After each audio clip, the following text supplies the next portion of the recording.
This is lp2 healthcare policy formation. Be the slideshow.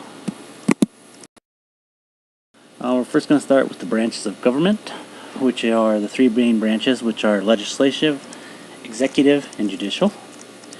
The legislative branch consists of Congress, the executive branch consists of the President, and the judicial branch is the Supreme Court. These branches are separate but equal.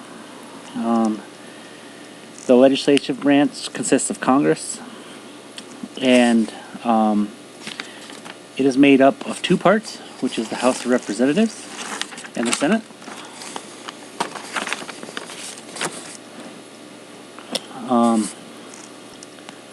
The House of Representatives has a few requirements to be part of. It has, you must be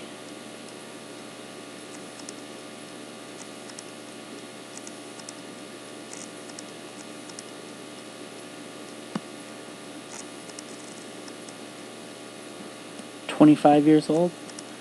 The number of representatives in the House from each state depends on the population of the state. To be a congressman, you must be 25 years old. To be a senator, you must be 30 years old.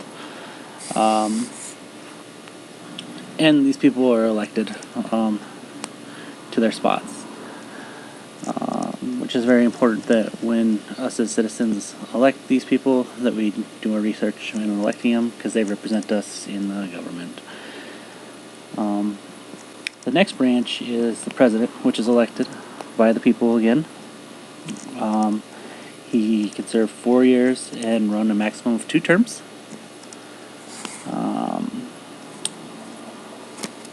To be president, you must be a natural-born citizen, and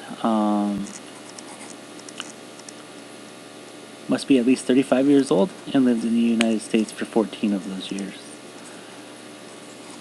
The next branch is the Supreme Court, which consists of 9 judges, and they usually have some sort of expertise on the Constitution, and they know a lot about the laws. Judges are appointed for life, which means it's really important that we have good judges in there. Unless they retire early, they can resign. The judges are usually nominated by the President, which is important that we choose a good president. That way the nominations are there, because they're there for life, and we don't want to have judges in there that are biased one way or another. And I believe that there is a judge opening right now that will be filled probably by the next president.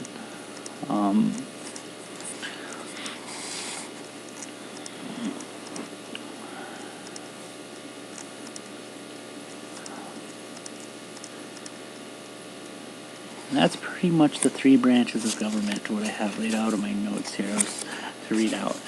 So let's continue to the next slide. Well, before we do that, they all work together. All 3 branches work together to make executive act, or to make laws in place. So some judges have decided with public health how it's vastly different from what they know. They don't know the insides and outs. They've created what's called a bench book, and this will help them refer to healthcare law, and it's sort of a template for them, and they can discuss the law, what's been inherited by public officials.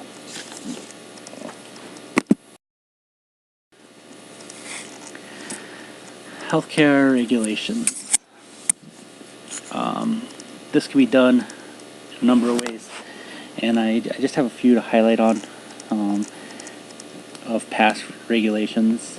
Legislative actions. The health program extension was one of those. It was developed to organize healthcare research, so it helped with research. One of the more notable ones in the text and in what we've been learning in previous classes in healthcare in this class is the Amphibious Regulation Act of 1980. It has to do with Medicare and Medicaid, and it contains provisions for both those programs.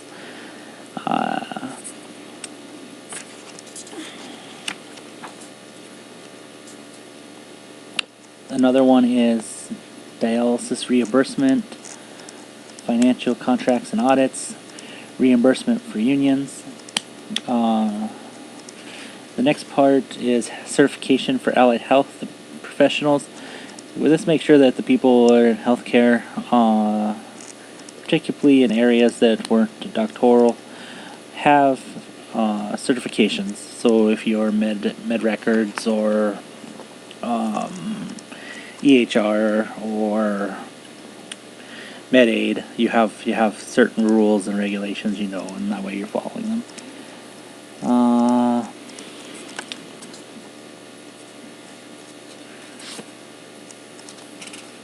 Trying to see if there's anything else on my notes here right off the bat. Medicaid compliance for intermediate care facilities.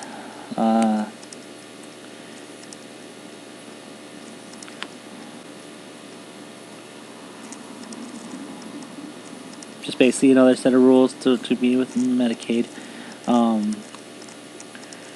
There's a lot of revisions for Medicaid and Medicare, and healthcare organizations want to stay up with those because in order to receive funding, you want to make sure you're in compliance. Particularly recently, I guess, the long-term care situation, there's a lot of regulation in that needs to be followed and done within compliance. Okay, that's on healthcare policy formation. So usually healthcare policy starts with expert consultation. So people that know what they're talking about, healthcare people, people financing the healthcare situation, will consult and provide information about what about certain laws and to decision makers, because most time the people that are decision makers are people we elect that do not know a lot about the healthcare industry, so they have to have some sort of informational way to go about doing things. After this is done, lobbying's a big effort. People can be influenced, basically, so we want to make sure that we address individuals. Lobbyists attempt to influence them. They have an objective. They want their way of seeing things to go through. So they really try to persuade people into doing what they want. I guess that's the way to put that. After that's done, a lot of research is done on policy. So how is that going to affect people? And in the formulation, how does it involve the practical of healthcare? To improve an understanding of the delivery, and how is it going to be financed? And the one big problem with this is there's not a lot of time. The time constraints can be very short. Congress doesn't have a lot of time, and oftentimes the full aspect of things doesn't have time to be measured. So if you put a law into place today, 3 or 4 years down the line, is it going to be the same consequence that was originally intended? So that's one problem with the situation.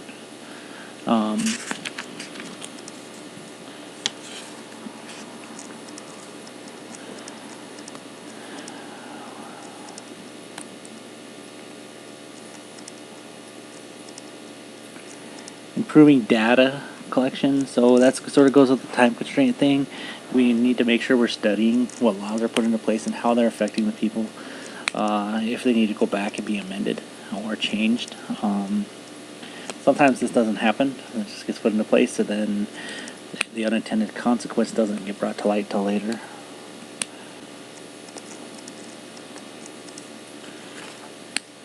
And incentives for involvement. Many organizations nowadays provide incentives and encourage members of their organizations in the healthcare industry to get involved in knowing what the laws are and help start committees to help effectively lobby to shape policy. The nursing organizations are really good at this. Today, if most people working in healthcare want to make sure that the laws go into place are better for them, not just for the organization. So it's really important. When looking at public health, there's really three principles we want to look at, and that's duty, power, and restraint. So what is our duty? What do we have the power to do? And what are we restraining people from? So we'll move on to the next. The Affordable Care Act, or PPACA, either way, went into effect in 2010, and it's been highly controversial since it was done through an executive action, which basically means the president put it into law when bypassing Congress. Many see this as not being right, but all presidents have done executive action, so I guess the real question is, when does it become moral ground? When is executive action not to be used? So it became law, or President Barack Obama signed it in March 23rd, 2010, and then it was also amended with the Healthcare and Education Reconciliation Act in March 30th, 2010. So Congress decided, the judicial branch, the Supreme Court, decided that the law was constitutional. It was up for debate in the National Federation of Independent Business versus Selbus, and it was deemed to be legal. But the court did not enforce that the states must enact the Medicaid funding. So it worked to a point. The main intent of it is to prevent uninsured people from having humongous medical costs that could cause them to go bankrupt.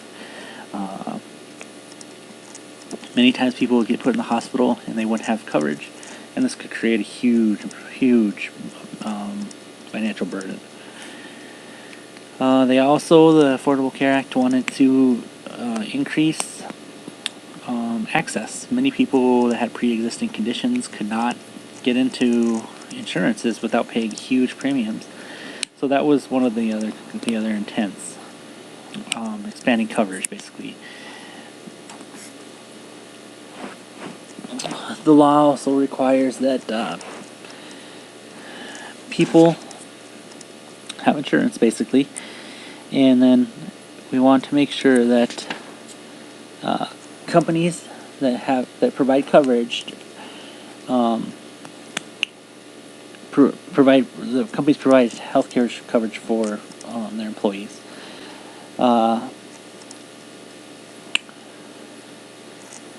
mandate requires individuals that aren't covered by a health plan or Medicare or other public programs to have healthcare insurance, whether that be through the private sector. There's a penalty if they don't get it, which will be assessed by the IRS, or Internal Revenue Service. And another way, if this is a big burden for people in poverty, is the Healthcare Insurance Exchange, which is basically a place for individuals to buy healthcare insurance. And you put in your income and that kind of thing, and they provide you a sliding scale, which is supposed to help you purchase insurance at a cheaper rate. The problem with this concept is many times the rate that individuals pay isn't the full rate of what the insurance costs, because their employer helps pay out for it. So it really has its ups and downs. People in the middle ground, they're sort of stuck if they can't pay if they have to pay out of pocket. And many people have taken the increased tax. So time will tell whether that is refined. It also expanded medical eligibility through the CHIP program. So that's a Medicaid program that helps with children health insurance. Firms employing 50 or more people must provide insurance for their full-time employees. So that's a little quick overview of the Affordable Care Act. The real determination is whether it's going to help the people. This year, I believe, is the first real year we've had to report to the IRS with our forms. I know that there's many stakeholders in it, and to find out what's going to happen in the end, I guess time will tell, but the private and public mix of healthcare we have in the United States is way different than it is in other countries where they have universal healthcare. And if we were to switch to universal healthcare, the big question would be, how would we turn the public hospitals into private, and how would that work out? So I guess, there's a lot of time will tell on some of that. There's a lot of work going into making laws for healthcare, so the formulation is an important process. The research and lobbying and making sure everyone that is affected by the bill has a voice. So